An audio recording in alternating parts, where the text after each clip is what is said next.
시장과 종목에 대한 정확한 판단에 한 걸음 더 다가보는 마켓맨, 저는 신한투자증권 최진석입니다. 오늘도 여러 가지 헤드라인과 함께 시장과 또 종목에 대한 이야기 한번 풀어가 보도록 하겠습니다. 첫 번째 제가 준비한 내용 확인해 보도록 하겠습니다. 성장주가 3년 만에 최고 분기를 앞두고 있다는 내용, 스타일 전략과 관련한 내용 지금부터 확인을 해보도록 하겠습니다. 지난주에도 미국 증시가 견고한 좀 상승세를 이어가는 그런 모습이었죠. 은행권의 연쇄 불안이라는 이슈가 여전히 좀 존재하고 있는 상황이기는 하지만은 연내 금리 인하에 대한 기대감이 좀 유지가 되는 시장의 상황인 것 같고요. 그리고 연준 위원들이 어떤 시스템 리스크 가능성에 대해서는 시장을 좀 진정시키는 발언들을 전했습니다. 그 덕분에 이제 미국 3대 지수가 지난주에도 좀 상승세를 이어갈 수가 있었습니다. 이번 주에는 이제 1분기의 마지막 주를 저희가 맞게 됐죠. 근데 가장 큰 특징이 한 가지 있습니다. 바로 성장주가 올해 들어서 가치주를 압도하고 있다는 그런 내용이 되는데요. 아이셰어스의 러셀 1000지수 내에서 성장주를 추정하는 ETF 같은 경우에 1분기에 15%나 상승을 했습니다. 그러면서 동일 발행사의 가치주 ETF 대비해서 지난 2020년 초 이후에 가장 큰 폭으로 아웃퍼폼을 하고 있는 것으로 나타났습니다. 예를 들어서 올해 80% 주가가 상승을 하고 있는 엔비디아를 비롯해서 메타 플랫폼스라든지 테슬라 그리고 AMD 등이 이 같은 성장주의 랠리를 견인하고 있는 것으로 분석이 되고 있는데요.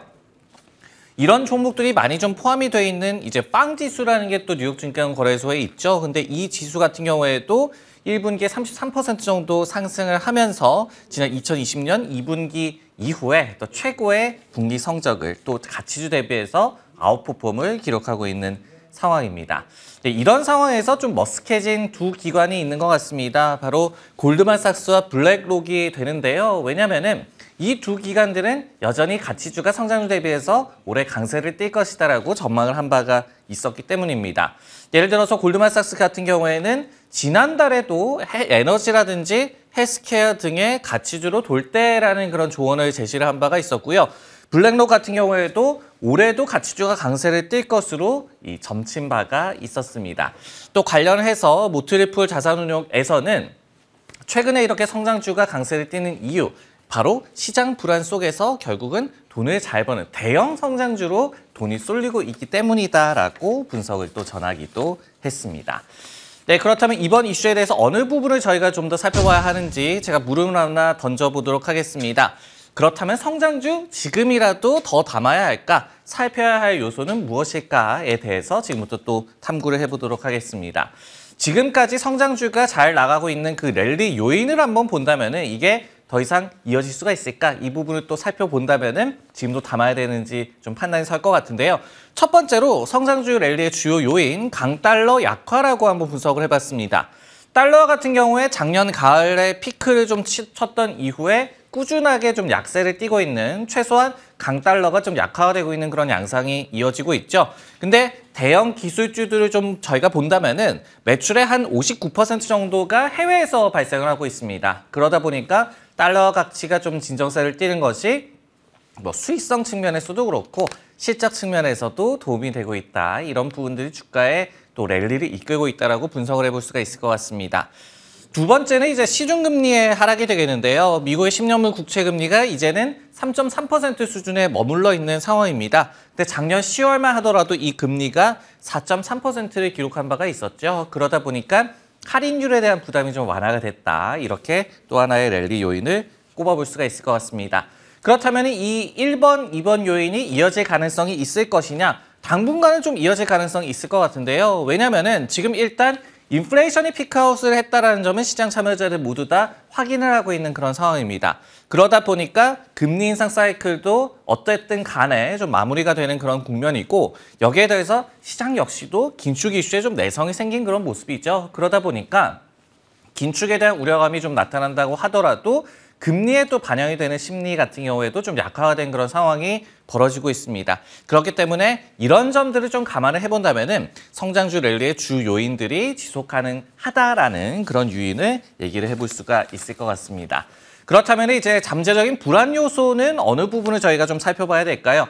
첫 번째는 기술주 그리고 이제 성장주를 많이 좀 예를 들자면은 이런 기술주 성장주도 결국은 경기 사이클의 초반부에 통상적으로 좀 강세를 띠는 그런 모습을 나타냅니다. 그러다 보니까 지금 보면은 경기 침체 우려가 있고 그리고 좀 불안한 것 때문에 대형 기술주로 돈이 몰리고는 있지만은 이런 부분들이 결국은 그들 섹터에도 좋지 않게 작용할 가능성을 미리 좀 염두를 해봐야 될 것 같고요.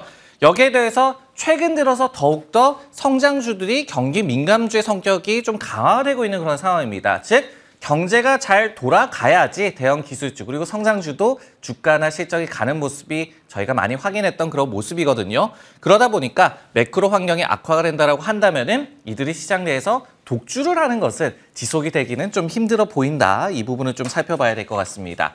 두 번째로는 역시 밸류에이션 부담을 좀 꼽아볼 수밖에 없을 것 같은데요. 예를 들어서 엔비디아 앞서 말씀을 드렸듯이 올해 주가가 약 한 90% 가깝게 급등을 하고 있습니다. 그런데 지난 석 달간의 당 회계연도의 EPS 전망치를 보면은 한 4% 정도 상향 조정된 바에 불과했어요. 그러다 보니까 이 엔비디아의 포워드 PER 같은 경우에도 33배에서 59배로 지금 당 회계연도 기준으로 밸류에이션이 급등해 있는 상황입니다. 이런 부분들이 결국은 시장의 불안감이 좀 증폭이 됐을 때 조금은 주춤할 수 있다는 점 체크를 하시면서 성장주, 대형 기술주에 대응을 하시면 좋을 것 같습니다. 네, 이번에는 다른 또 외신과 함께 헤드라인 한번 살펴보도록 하겠습니다. 어떤 내용이냐면요. 중소형 은행에서 역대급 뱅크런이 지속이 되고 있다는 내용 지금부터 한번 살펴보도록 하겠습니다. 지난 3월 10일에 SVB 은행의 파산 이후에 중소형 은행권에서 역대급 뱅크런이 지금 진행이 되고 있는 그런 상황인데요. 지난주 금요일에 연준이 데이터를 좀 발표를 했습니다. 그런데 3월 15일에 끝난 주간 기준으로 봤을 때 한 주간의 중소형 은행에서 무려 1,190억 달러가 빠져나갔다고 합니다. 그러면서 잔고가 이제 5.46조 달러를 기록을 하고 있는데요. 이것은 주간 기준으로는 역대 최대 규모로 유출이 된 것이라고 하고요. 그리고 이전 기록의 2배 이상 뛰어넘는 굉장히 역대급의 뱅크런이다라고 분석을 해볼 수가 있을 것 같습니다. 여기에 더해서 전체 잔고 대비 비중으로 좀 보더라도 지난 2007년 3월 이후에 최대 유출이 나타났다. 그러니까 중소형 은행에서 예금자들이 돈을 계속해서 빼내고 있다라고 해석을 해볼 수가 있을 것 같습니다.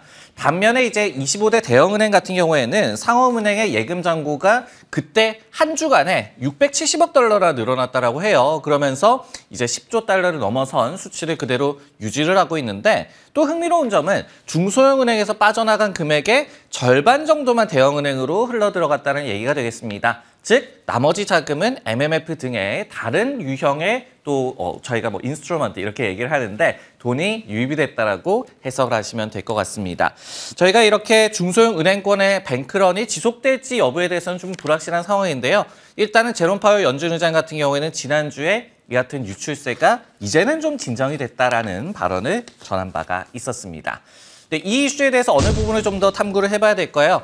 은행권의 불안을 덮고 가는 증시, 저희가 생각해 봐야 하는 금융시장의 잠재적인 다음 뇌관은 어디서 찾을 수가 있는지 저희가 한번 탐구를 해보도록 하겠습니다.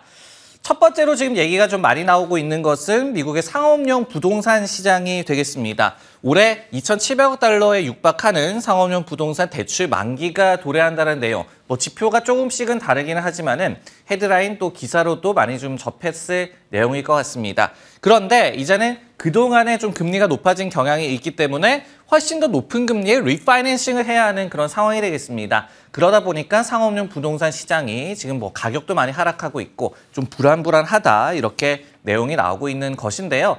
실제로 이제 뱅크 오브 아메리카 같은 경우에도 미국의 지역 은행들이 상업용 부동산 대출의 68%를 보유로 하고 있어서 좀 불안하다라고 이 의견을 제시를 한 바가 있었습니다. 그리고 JP모건 같은 경우에도 올해 만기가 돌아오는 대출의 60% 정도를 은행이 보유를 하고 있다. 역시 불안감을 제시를 하고 있는 상황입니다. 여기에 더해서 리오프닝이 진행이 되고 사람들이 사무실에 많이 좀 출근을 하고는 있지만은 여전히 사무실의 공실률은 높게 좀 유지가 되고 있습니다. 그만큼 그 자산의 부실률도 좀 높아지고 있다는 그런 얘기가 되는데 JP모건은 이와 관련을 해서 대출의 21% 정도는 결국은 채무 불이행, 디폴트를 맞을 것이다라고 전망을 하고 있는 상황입니다. 두 번째로 금융시장이 좀 뇌관이 될 만한 요소, MMF 시장을 한번 꼽아보도록 하겠습니다. 최근 4주간의 MMF에 3천억 달러 정도가 유입이 되면서 이제 AUM이 5.1조 달러에 좀 육박을 하고 있다라고 하거든요. 근데 이제 인베스토피디아에서 조사를 또 해봤더니 이렇게 MMF에 돈을 돌리고 있는 투자자들의 약 한 30%는 최근 이벤트의 영향으로 내가 이런 무브를 하고 있다라고 얘기를 하고 있습니다. 즉 불안하니까 일단 MMF 쪽에 그러니까 현금성 자산 쪽으로 더욱더 돌아가고 있다라고 얘기를 해볼 수가 있을 것 같습니다. 그런데 이렇게 한쪽으로 자산이 쏠리는 것도 저희가 불안 요소로 지목을 해볼 수가 있겠죠. 실제로 뱅크 오브 아메리카에서도 MMF가 다음 버블이 터질 가능성이 있다라고 지금 지적을 하고 있는 상황입니다. 지금까지 어떤 은행권 불안한 시장 상황 속에서는 MMF라든지 채권, 비트코인 그리고 금 정도의 지금 유동성이 쏠리고 있는 그런 상황인데요. 이처럼 과도한 쏠림 현상에 대해서도 저희가 각 자산 시장별로 좀 경계를 할 필요가 있다는 말씀을 드리고 싶습니다. 네, 마지막으로는 종목과 관련한 헤드라인 한번 확인해 보도록 하겠습니다. 영국의 당국이 마이크로소프트의 블리자드 인수에 대한 우려를 철회를 했다. 양사에 어떤 의미가 있는지 지금부터 살펴보도록 하겠습니다. 마이크로소프트의 액티비전 블리자드 인수가 좀 급물살을 탈 것으로 좀 전망이 되고 있는데요. 역시 지난주 금요일이었습니다. 영국의 반독점 규제 기관이죠. CMA에서 성명을 통해서 양사의 합병이 콘솔 게임 시장의 경쟁을 저해하지 않을 것이다 라고 기존의 입장을 좀 철회하는 그런 성명을 제시를 했습니다. 이렇게 결론을 내린 주된 이유에 대해서는요. 이 마이크로소프트가 인기 게임인 콜 오브 듀티를 이 사수를 하는데 쓸 비용이 이득보다 크다는 점을 들었습니다. 그러니까 시장 내에서 뭐 과도한 독점을 하지는 않을 것으로 보인다. 이렇게 해석을 하시면 될 것 같습니다. CMA 같은 경우에는요. 우려 표명을 한 이후에 한 달여 만에 이번에 입장을 선회한 것이 되겠고요. 그리고 4달 정도의 승인에 대해서 최종 결정을 내릴 것으로 예상이 되고 있는 것 같습니다. 여기에 더해서 최근에 또 미국의 캘리포니아 연방법원에서 인수를 막아달라라는 일반 소비자들의 제기 소송을 또 기각했다라는 소식도 나타나면서 이렇게 양사 합병에 좀 딜 가능성이 높아지고 있다라는 시장의 분위기가 감지가 되고 있고요. 지난주 금요일에 이런 CMA의 입장 선회 소식이 전해진 이후에 또 블리자드 같은 경우에는 매각 가능성이 고조가 됐기 때문에 주가가 6% 정도 급등을 또 하기도 했습니다. 네, 이 이슈에 대해서 어떤 부분을 좀 더 살펴봐야 할까 물음을 한번 던져보도록 하겠습니다. MS의 블리자드 인수 득실은 무엇이냐 그리고 M&A 시장에 어떤 시사점을 던져주느냐까지 한번 탐구를 해보도록 하겠습니다. 저희가 이제 기억을 좀 더듬어 보면요. 인수 발표가 처음 났던 것이 지난 2022년 초였습니다. 그런데 그 이후에 좀 주가 흐름을 양사 모두 좀 살펴봤더니 블리자드는 피인수가 된다는 소식이 나온 이후에 단기적으로는 급등을 했었어요. 근데 이후에는 계속해서 좀 횡보를 하고 있는 그런 상황이고 반면에 마이크로소프트 같은 경우에는 주가가 좀 쭉 미끄러졌다가 최근에는 다른 대형 기술주, 성장주와 마찬가지로 가파르게 반등을 하고 있는 상황으로 보여집니다. 즉, 이 MS 같은 경우에는 주가 흐름이 뭐 인수를 하느냐 마느냐 여부와는 좀 동떨어진 행보였다라고 보여지고요. 그렇기 때문에 양사를 좀 비교를 해본다면은 블리자드 입장에서 자신들이 팔리는 것이 더욱더 좀 중요한 이슈였다라고 해석을 해볼 수가 있을 것 같습니다. 다만 저희가 한 가지 생각해 볼 문제는 당초에 MS가 블리자드를 인수를 하는데 큰 걸림돌이 없을 것으로 예상이 됐었어요. 그 이유는 다른 빅테크 대비해서 마이크로소프트가 반독점 이슈에서 상대적으로는 자유로울 것으로 예상이 됐었기 때문입니다. 하지만은 지금 이렇게 좀 예상 밖의 역풍을 맞고 있는 것은 악재였는데 아까 말씀을 드렸듯이 이제는 다시 한번 좀 해결 기미를 보이고 있는 것은 마이크로소프트 입장에서도 긍정적이다라고 해석을 해볼 수가 있을 것 같습니다. 그렇다면 과연 이 최종 성사가 된다면 M&A 시장에 주는 좀 시사점은 어떻게 될까요? 지금 보면은 빅테크들이 여전히 좀 현금이 풍부한 상황입니다. 그렇기 때문에 마이크로소프트의 블리자드 인수 이 해결 이후에는 이 M&A 시장에 영향을 줄 가능성도 저희가 염두를 해봐야 될 것 같습니다. 관련해서 당초에 양사의 인수 발표가 처음 발표가 됐을 때 웰스파고 같은 기관에서는 이렇게 분석을 했었습니다. 블리자드 딜의 순항 여부가 향후 빅테크 M&A 노선에 영향을 줄 것이다. 더욱더 공격적으로 다른 회사들도 M&A를 나설 수가 있을 것이다라는 전망을 한 바도 있었기 때문에 이런 부분까지 체크하셔서 양사의 또 이슈 트래킹하시면 좋을 것 같습니다. 네, 마켓맨 오늘 준비한 내용은 여기까지고요. 저는 다음 시간에 다시 찾아뵙도록 하겠습니다.